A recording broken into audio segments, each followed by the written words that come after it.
Ang Prescott ay isang top secret na paaralan na pinamamahalaan ng gobyerno na nagpapalaki ng mga ulilang babae para maging isang mahusay na asasin.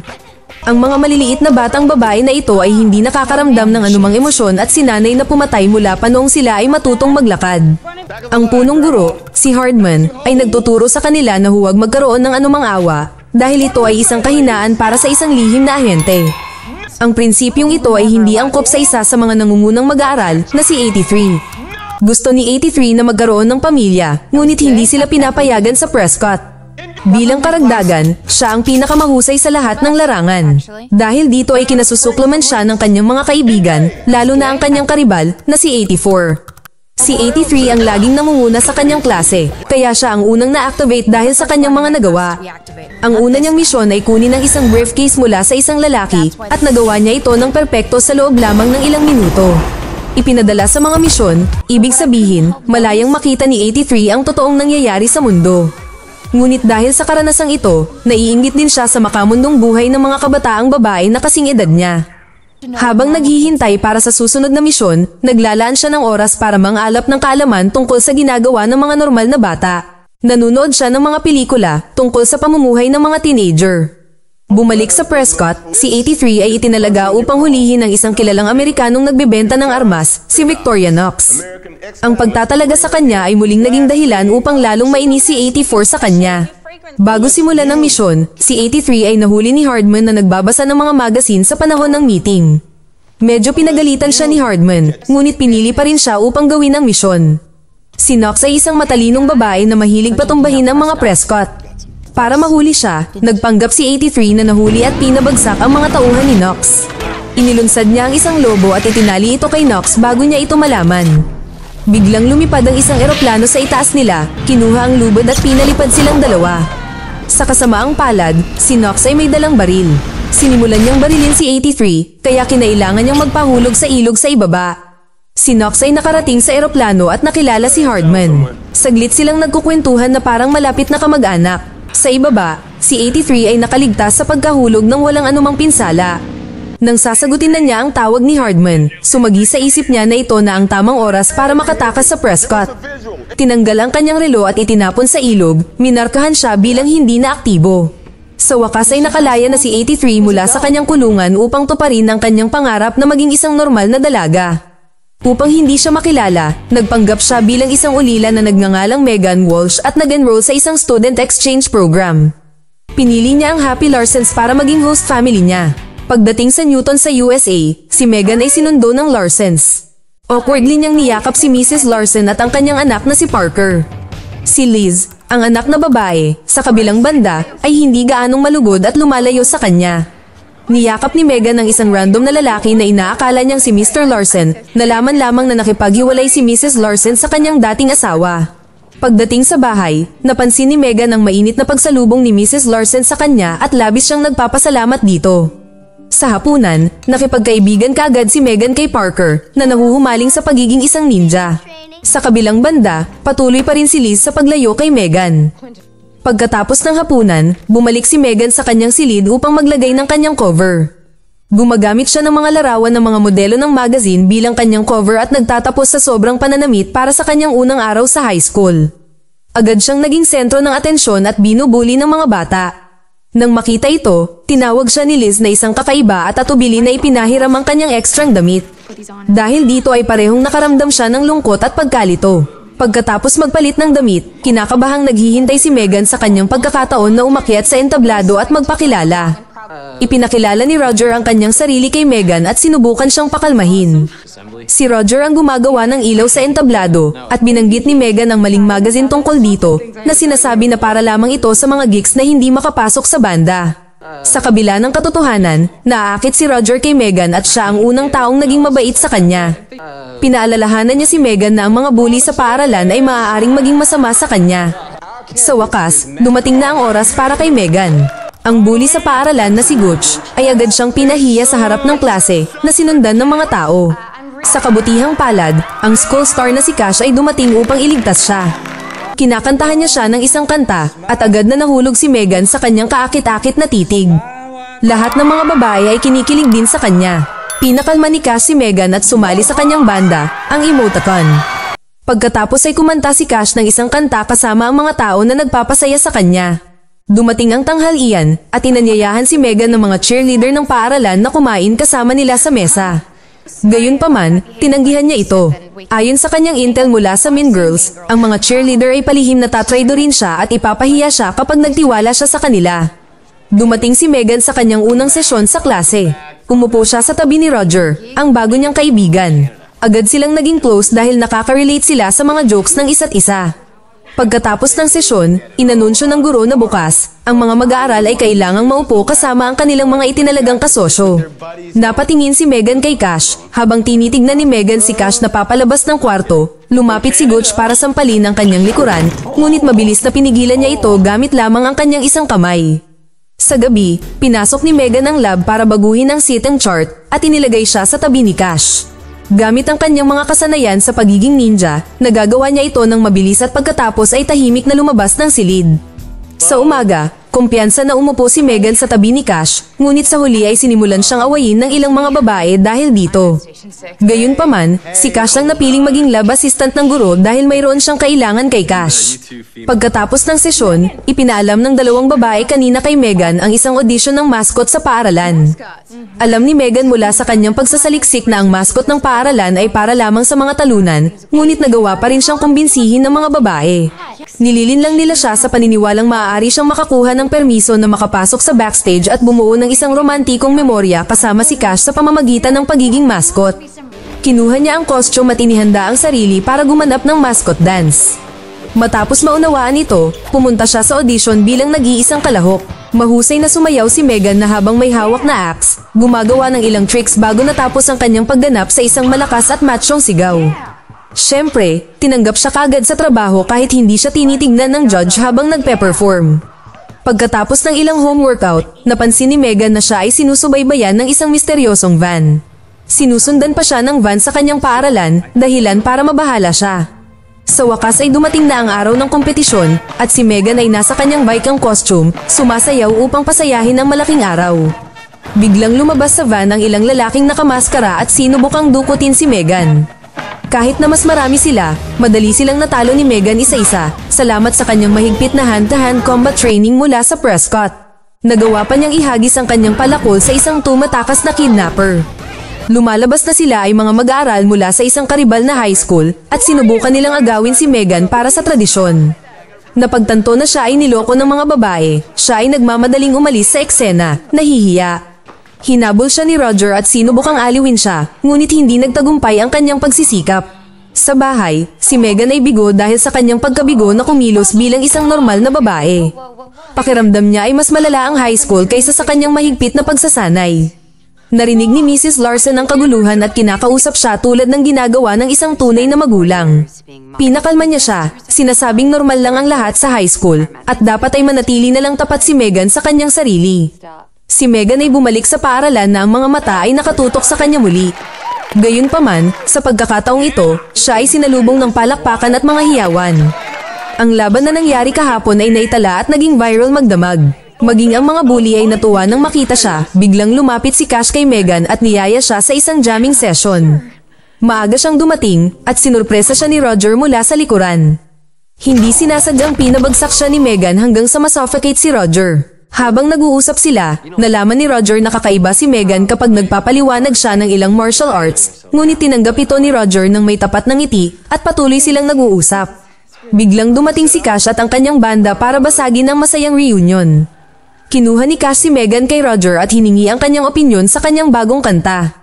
Habang nakikipag-chat si Megan kay Cash, napansin niyang hindi siya bagay sa kanya, ngunit gusto pa rin siya nito. Nang makita ang kanyang reaksyon, inimbitahan ni Cash si Megan sa party ni Gooch ngayong weekend, kung saan tuwang-tuwa siyang tinanggap. Habang naglalakad siya pa uwi, may kotseng sumusunod sa kanya mula sa likuran at nahuli siya ng mga Prescott. Nagising siya na nakatali sa isang upuan at muling nakita si Hardman sa unang pagkakataon pagkatapos ng ilang sandali. Inakusahan siya ni Hardman na nagtatrabaho para sa ibang organisasyon at nagnanais na alamin ang kanyang motibo. Nagpa siya si Hardman na turukan siya ng truth serum. Nililito ng serum ang kanyang mga pandama at pinapagana ang kanyang mga emosyon. Maluha-luha, ipinagtapat ni Megan na ayaw niyang maging assassin at gusto niyang maging normal na babae. Sa wakas ay hinayaan siya ni Hardman na umalis sa isang kondisyon na magpaalam sa Newton at bumalik sa Prescott bilang 83. Pagkatapos, si Megan ay ibinaba sa isang lasing na estado dahil sa swero.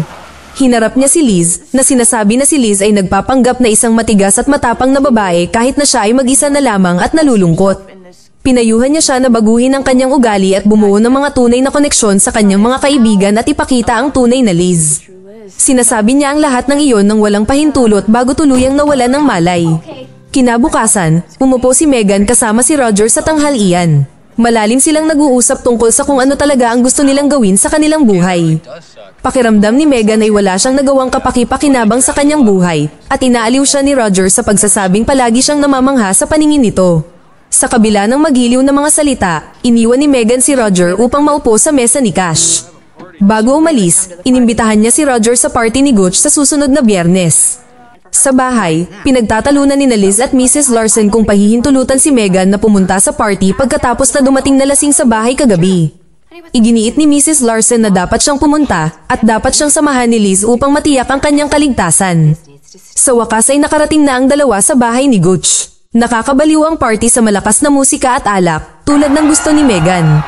Gayunpaman, naroon din si 84 na nasa ilalim ng alias na Heather upang bantayan si Megan at sirain ang kanyang mood. Si Heather ay mas mahusay sa lipunan at agad na nagustuhan ng mga kabataan. Samantala, pumasok si Liz sa isang banyo at nakilala ang isang lasing na Gooch. Alam ni Gooch ang pangalan ni Liz at inanyayahan si Liz na sumali sa tequila. Sa pagpapasya na bawiin ang kanyang tunay na sarili tulad ng sinabi ni Megan, si Liz ay nag-open kay Gooch at sumali sa kanya. Sa itaas na palapag, nakita ni na Megan at Heather ang karamihan at pinuntirya nila ang isang lalaki, si Cash. Agad namang lumapit sa kanya ang dalawa.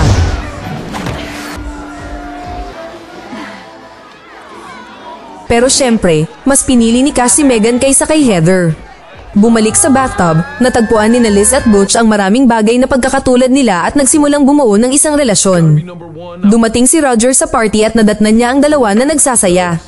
Tinanong niya kung nasaan si Megan at bumaba para salubungin siya. Nakalulungkot, nakita niya si Megan na hinahalikan si Cash, dahilan para magsimula siyang makaramdam ng lungkot at umalis.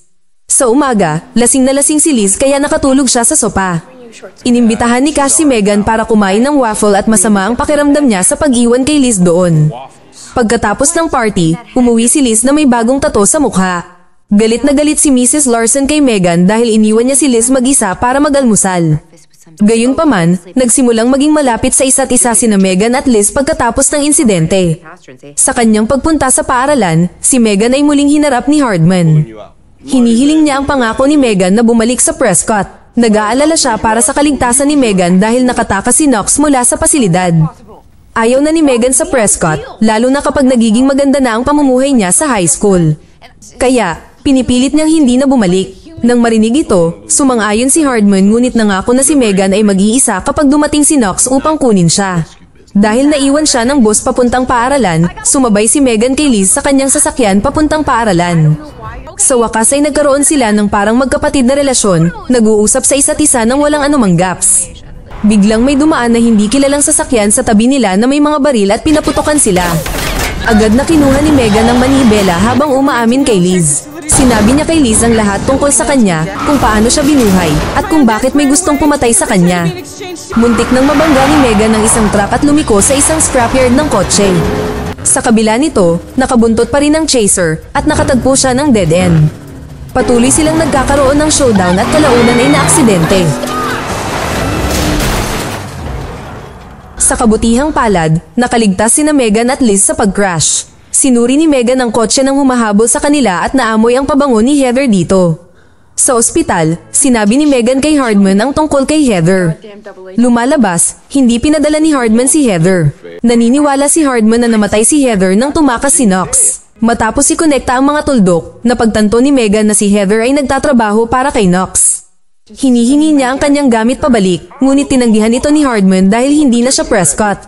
Pagkagising ni Liz, humingi ng tawad si Megan sa pagsisinungaling at paglalagay sa kanya sa panganib. Nais ni Megan na umalis upang ilayo ang mga Larson sa panganib. Gayunpaman, ayaw ni Liz na umalis si Megan. Nang malapit nang sumuko si Megan, nakita niya ang larawan na iginuhit ni Parker kasama siya bilang isang pamilya kasama ang mga Larsen. Niyakap niya si Parker at masigasig na bumalik kay Liz para makitang kasama niya si Gooch. Pagkatapos makumpleto ang sesyon, lumabas si Liz at sumang-ayon na labanan si Knox ng magkasama. Sa umaga, sinabi ni Megan kay Liz ang diskarte at inihanda nila ang kanilang sarili para sa paparating na mangyayari. Napakasaya nilang magkasama hanggang sa sumapit ang gabi. Kinagabihan, sina Megan at Liz ay sinundo ng kanilang mga partner para pumunta sa party. Pagdating nila, sina Liz at Gooch ay nag-e-enjoy sa kanilang oras. Si Megan at Cash naman ay medyo awkward na walang masabi. Sinubukan ni Megan na magbiro sa kanya, ngunit hindi ito makuha ni Cash. Nang maalala ang isang taong kasundo niya, itinapon ni Megan si Cash bago ang kanyang konsyerto at nilapitan si Roger. Humingi siya ng tawad kay Roger at tiniyak sa kanya na siya ang taong gusto niya. Sa kasamaang palad, gumawa ng paraan si Heather kay Roger at nakikipag-date sa kanya.